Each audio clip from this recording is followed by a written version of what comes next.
Hello drama lovers, আজ Chinese drama shine on me এর part 21 নিয়ে চলে এসেছি। তাহলে চলো বেশি দেরি না করে আজকের এক্সপ্লেনেশনটি শুরু করা যাক। তো আজ আমরা দেখি নিশি লিনের সাথে অনেক গিফট নিয়ে ওর গ্র্যান্ড প্যারেন্টসের বাড়িতে এসেছে। নিশির গ্র্যান্ডফাদার যখন ওদের ওয়েলকাম করতে আসে তখন ওনার মাথাটা ঘুরতে শুরু করে। উনি পড়ে যাওয়ার আগেই নিশি আর লিন ওনাকে ধরে ফেলে। এরপর লিন ওর গ্র্যান্ডফাদারের কী প্রবলেম হচ্ছে সেটা শুনে সেই মতো ট্রিটমেন্ট করে। লিন ওনাকে ডায়েট প্ল্যান আর কী মেডিসিন নিতে হবে সেই ব্যাপারে বুঝিয়ে বলে। এরপর নিশির গ্র্যান্ডফাদার যখন একটু ভালো ফিল করে তখন উনি উঠে বসে, আর উনি ভীষণই খুশি এটা জেনে যে নিশির বয়ফ্রেন্ড একজন ডক্টর। নিশির গ্র্যান্ড প্যারেন্টস খুব খুশি হয় দেখে যে লিন কতটা হ্যান্ডসাম। নিশির গ্র্যান্ড প্যারেন্টস ওদের থাকতে বলে লাঞ্চের জন্য। লিন আর নিশি কিচেনে গিয়ে ওর গ্র্যান্ডমাদারকে হেল্প করছিল। আজ প্রথমবার লিন ট্রেডিশনাল চাইনিজ কিচেন দেখলো নিশির গ্র্যান্ড প্যারেন্টসের বাড়িতে, যেটা দেখেও ভীষণই হ্যাপি হয়। এরপর ওরা গ্র্যান্ড প্যারেন্টসদের সাথে গল্প করতে করতে নিজেদের লাঞ্চ এনজয় করছিল। এইদিকে নিশির গ্র্যান্ডমাদারের কাছে ওনার চাইল্ডহুড ফ্রেন্ডের কল আসে। তাকে উনি নিশির ডক্টর বয়ফ্রেন্ড লিনের ব্যাপারে বলছিল যে লিন কিছুক্ষণের মধ্যেই নিশির গ্র্যান্ডফাদারকে সুস্থ করে দিয়েছে। এটা শুনে গ্র্যান্ডমাদারের ফ্রেন্ড নিজের রোগের কথা লিনকে জানায়। লিন ওনাকে আসতে বলে। নিশির গ্র্যান্ডমাদার ওনার ফ্রেন্ডকে ওনার বাড়িতে ডেকে নেয়। নিশির গ্র্যান্ডমাদারের ফ্রেন্ড ওনার সাথে আরও কিছু লোককে নিয়ে এসেছিল। লিন কোনো ডিস্টার্ব বোধ না করে ওনাদের সবার ট্রিটমেন্ট করছিল। ওনাদের কোন কোন মেডিসিন নিতে হবে সেই সব বুঝিয়ে দিচ্ছিল। ওনারা লিনের করা ট্রিটমেন্টে খুশি হয়ে লিনকে টাকা দিতে চাইছিল, বাট লিন ওনাদের থেকে কোনো টাকা নেয় না। ওনারা লিনের জন্য নিজেদের ফার্ম থেকে অনেক ভেজিটেবলস নিয়ে এসেছিল, যেগুলো লিন নিতে রাজি হয়ে যায়। নেক্সট সিনে আমরা দেখি নিশির গ্র্যান্ড প্যারেন্টসের বাড়িতে কিছু লোন মাফিয়া এসে হাজির হয়। ওরা নিশির গ্র্যান্ড প্যারেন্টসের থেকে টাকা চাইতে শুরু করে। এখানে সবাই কি ব্যাপার সেটা বুঝতে পারছিল না। তার ওপর থেকে মাফিয়াগুলো নিশির গ্র্যান্ড প্যারেন্টসের সাথে বাজে বিহেভ করছিল। এরপর নিশিকে সরিয়ে লিন নিশির গ্র্যান্ডমাদারের পাশে এসে দাঁড়ায়।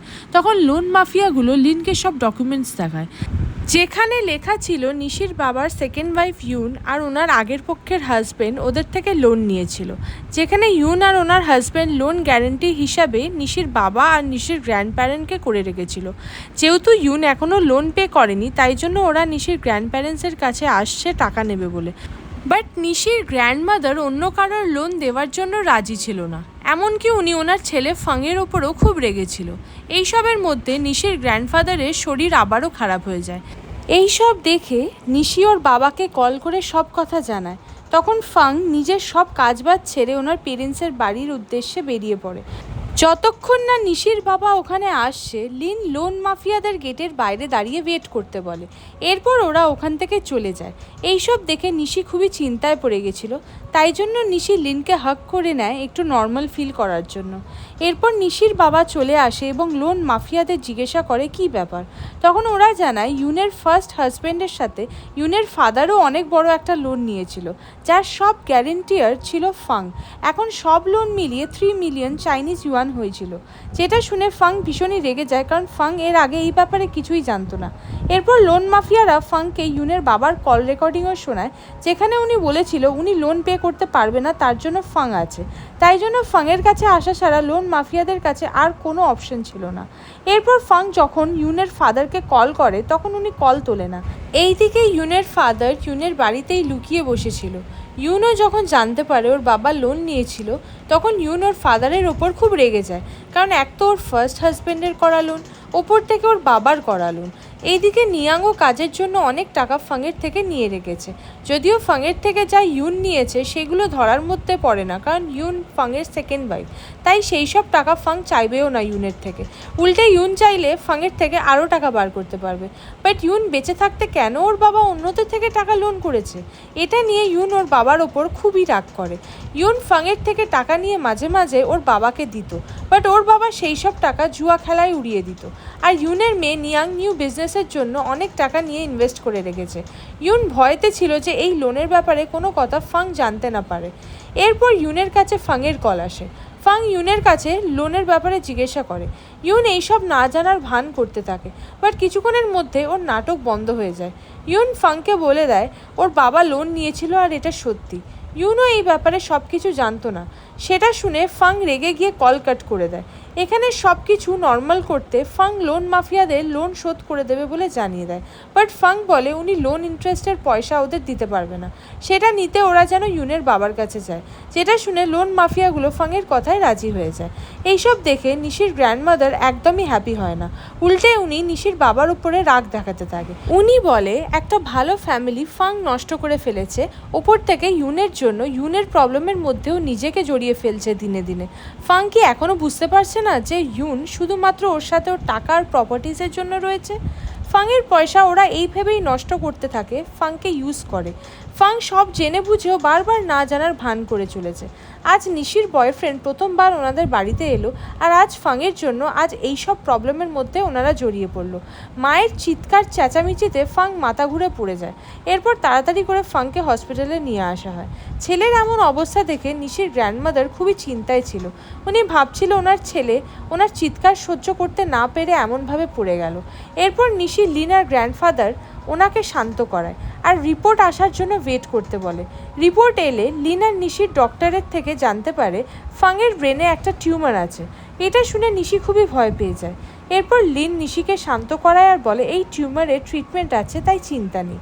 এরপর লিন ফাংয়ের রিপোর্টকে খুব কেয়ারফুলি দেখে লিন নিশিকে জানায় এই ব্রেন টিউমার সার্জারিতে একটা ছোট ভুল হলে ফাংয়ের নার্ভ ড্যামেজ হতে পারে, যার জন্য ফাং প্যারালাইসিসও হয়ে যেতে পারে। লিনের কথা শুনে ডক্টর বুঝতে পারে লিন একজন বড় নিউরোসার্জন ছিল।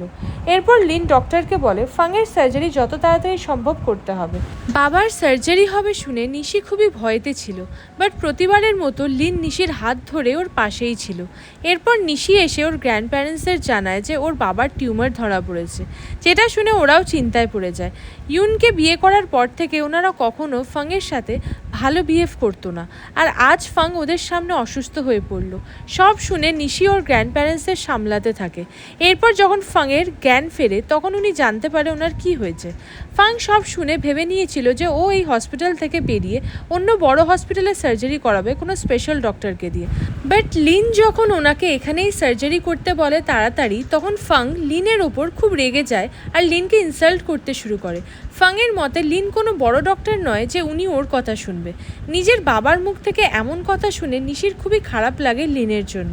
নিশি ওর বাবাকে কিছুই বলতে যাচ্ছিল, তখন লিন নিশিকে ইশারা করে চুপ করে যেতে বলে, কারণ লিন চায় না নিশি এই সময় ওর বাবার সাথে লিনকে নিয়ে ঝগড়া করুক। নেক্সট সিনে আমরা নিয়াংকে দেখি। নিয়াং মিস্টার জুয়ের কোম্পানিতে এসে জানতে পারে এটা একটা ফ্রড কোম্পানি, আর এখন সেটা বন্ধ হয়ে গেছে। নিয়াংয়ের ফ্রেন্ড আর মিস্টার জু নিয়াংয়ের পয়সাকে ট্রেডিং ইনভেস্টমেন্টে লাগিয়ে টাকা নিয়ে পালিয়ে গেছে। এদিকে নিয়াং জানতে পারে ওর ফ্রেন্ড তার কোনো রিচ ফ্যামিলির ছিলই না। নিয়াংয়ের টাকা নেবে বলে ওরা নিয়াংকে মিথ্যে বলেছে যে ওরা রিচ ফ্যামিলি থেকে বিলং করে। এদিকে ইউয়ানের কাছে কল আসে যে ফাং হসপিটালে ভর্তি আছে। ওরা জানতে পারে ফাং ওর বাবার করা লোন চুকিয়ে দিয়েছে। এখানে ইউন ফাংকে হারিয়ে ফেলার ভয় পাচ্ছিল না, বরং ওর এটা ভয় লাগছিল ফাং মরে গেলে ওদের চলবে কি করে। এরপর নিয়াং বাড়ি এসে ওর সাথে হওয়া ফ্রডের কথা ওর মাকে জানায়, যেটা শুনে ইউন শক হয়ে যায়। এদিকে ফাং হসপিটালে নিয়াংকে দেওয়া টাকা যদি এইভাবে ডুবে যায় তাহলে এখন ওদের কিভাবে চলবে। ইউন রেগে গিয়ে নিয়াংকে অনেক বকাবকি করে। এরপর ইউনের ফাদার ওকে ফাংয়ের কাছে গিয়ে ওর টেক কেয়ার করতে বলে, তাহলে ফেক কেয়ার দেখিয়ে ওরা ফাংয়ের থেকে আরও টাকা নিতে পারবে। ইউনেরও এই আইডিয়াটা ভালো লাগে, তাই ইউন ফাংকে কল করে, বাট ওর কল লাগে না। এইদিকে ফাং ওর মর্জি মতো একটা ভালো হসপিটালে চলে এসেছিল। এখানকার ডক্টর ও টিউমার নিয়ে সেম কথাই বলছিল ফাংকে। ওই ডক্টর ফাংকে লিনের থেকে ট্রিটমেন্ট নেবার জন্য বলে সে যদি লিন সার্জারি না করুক তবুও ওর গাইডেন্সের দরকার আছে সার্জারির জন্য। নিশি ও ডক্টরের কথায় অ্যাগ্রি করে, বাট ফাং কারোর কথা শুনতে রাজি ছিল না। উনি যাই হয়ে যাক না কেন লিনের থেকে কোনো ট্রিটমেন্ট উনি করাতে চাইছিল না। রাতে ফাংয়ের অ্যাসিস্ট্যান্ট ফাংকে জানায় ইউন তাকে কল করেছিল। ফাং ওনার অ্যাসিস্ট্যান্টকে জানিয়ে দেয় আজ থেকে উনি আর ইউনকে কোনো টাকা পাঠাবে না, আর ইউনের সব কার্ডগুলোকে ব্লক করে দিতে। ফাংয়ের কথা শুনে অ্যাসিস্ট্যান্ট ইউনকে কল করে সব জানিয়ে দেয়, যেটা শুনে ইউন খুবই ঘাবড়ে যায়, কারণ ফাং যদি এইভাবে ইউনকে ইগনোর করে আর টাকা দেওয়া বন্ধ করে দেয় তাহলে ওরা এইভাবে লাক্সারি লাইফ কিভাবে লিড করবে। এরপর ইউন ভাবে উনি নিয়াংয়ের সাথে করা ফ্রডের জন্য কমপ্লেন করবে। যদি কোনোভাবে তাদের ধরা যায় তাহলে সেই টাকাগুলো ইউনের কাছে থাকবে, সেগুলো ফাং না চাইবে আর না ইউনকে সেগুলো ফেরত দিতে হবে। নিয়াংয়ের সাথে সাথে নিয়াংয়ের আরও একটা ফ্রেন্ডের টাকা ওখানে ডুবে গেছিলো। তাই সেও ভাবে নিয়াংদের সাথে গিয়ে ও কমপ্লেন করবে। এরপর ওরা দুজন চলে যায় পুলিশে কমপ্লেন করার জন্য। নেক্সট ডে নিশি আর লিন গ্র্যান্ডমাদারের থেকে জানতে পারে ফাং জার্মানির কোনো একটা বড় ডক্টরের থেকে ট্রিটমেন্ট করাবে, কারণ ফাং কারোর কথাই শুনতে চাইছে না। এরপর লিন যখন ডক্টরের নাম শোনে তখন লিন তার থেকে ট্রিটমেন্ট করার জন্য বলে দেয়, কারণ লিন অলরেডি তাকে চেনে। উইলিয়াম ওর কাজে খুবই দক্ষ। এরপর ওরা ডক্টরের কাছে এসে জানতে পারে উইলিয়াম 10 দিন পরেই জার্মানি থেকে চায়নাতে ফিরতে পারবে, আর ফাংয়ের সার্জারি এখন হওয়াটা খুবই জরুরি। তাই ডক্টর এইসব বলে ফাংকে চিন্তায় ফেলতে চাইছিলেন না, না তো ফাংয়ের মাথায় আরও সমস্যা হবে বেশি স্ট্রেসের কারণে। এরপর নিশি ওর বাবার কাছে এসে বোঝায় যাতে উনি লিনের থেকে সার্জারি করিয়ে নেয়, বাট তখন ফাং কলে ব্যস্ত ছিল, তাই জন্য নিশিকে দেখে ফাং রেগে যায়, কারণ উনি ভাবে টাকা নিয়ে ফ্রডের ব্যাপারে নিশি গিয়ে পুলিশের কাছে কমপ্লেন করে এসেছে। উনি তো বুঝতেই পারছিল না নিশি কীভাবে টাকা উড়িয়েছে কোনো স্ক্যামারের পাল্লায় পড়ে। অ্যাকচুয়ালি কমপ্লেন করতে তো গেছিল নিয়াং পুলিশের সামনে নিজেকে ফাংয়ের মেয়ে বলে দাবি করে এসেছে, যেটা ও নয়, ও হলো ফাংয়ের স্টেপ ডটার। অনেক বছর আগে পার্টিতেও নিয়াং নিজেকে ফাংয়ের রিয়েল ডটার হিসেবে ইন্ট্রোডিউস করেছিল এবং লিনের সাথে ডেট ফিক্সড করে এসেছিল। নিয়াংয়ের সাথে দেখা করতে যাওয়ার সময় লিনের অ্যাক্সিডেন্ট হয়, যার জন্য আজও কোনো সার্জারি করাতে পারছে না। লিনের অ্যাক্সিডেন্টের কারণেই লিন নিশিকে ভেবেছিল, যেটা ও না, কারণ লিনের কাছে ফাংয়ের রিয়েল ডটার হলো নিশি। নিয়াংকে তো লিন চিনতই না। এত কিছুর পরও নিয়াং সেম ভুল আবারও করছে। এখন নিজেদের টাকা খরচার অপবাদ নিশির ওপর দিতে চাইছে। নিশি বলে ওর বাবার উচিত লিনের থেকে ক্ষমা চাওয়া, বাট ফাং উল্টে লিনকে ইনসাল্ট করে চলেছে। এখানে গ্র্যান্ডমাদারও ফাংয়ের ওপর খুব রাগ করে। তারপর ফাং রিয়েলাইজ করে যে ও ভুল করছে। লিন বাইরে দাঁড়িয়ে নিশির সব কথা শোনে, বাট ও নিশিকে এইবার আর থামায় না। লিনকে দেখার পর নিশি লিনের কাছে গিয়ে হাগ করে নেয়। এরপর ওখানে নিশির মা চলে আসে। এক্স ওয়াইফ হওয়ার কারণে উনি একবার ফাংকে দেখতে এসেছে এখানে। ফাংয়ের সাথে দেখা করে নিশির মা নিশির গ্র্যান্ডমাদারকে ওনার বাড়িতে পাঠানোর জন্য একটা ক্যাব বুক করে ক্যাবে উঠিয়ে দেয়। দেন নিশির মা নিশি আর লিনকে ওনার সাথে ওনার বাড়িতে নিয়ে চলে যায়। সো হাই ড্রামা লাভার্স, এখানেই এই পার্টটা শেষ হলো। এই ড্রামার নেক্সট পার্টের নোটিফিকেশন পেতে প্লিজ চ্যানেলটিকে সাবস্ক্রাইব করে রেখো, যাতে পরের পার্টের নোটিফিকেশন সবার আগে তোমরা পেয়ে যেতে পারো। তো দেখা হচ্ছে এই ড্রামার নেক্সট একটা পার্ট নিয়ে। বাই।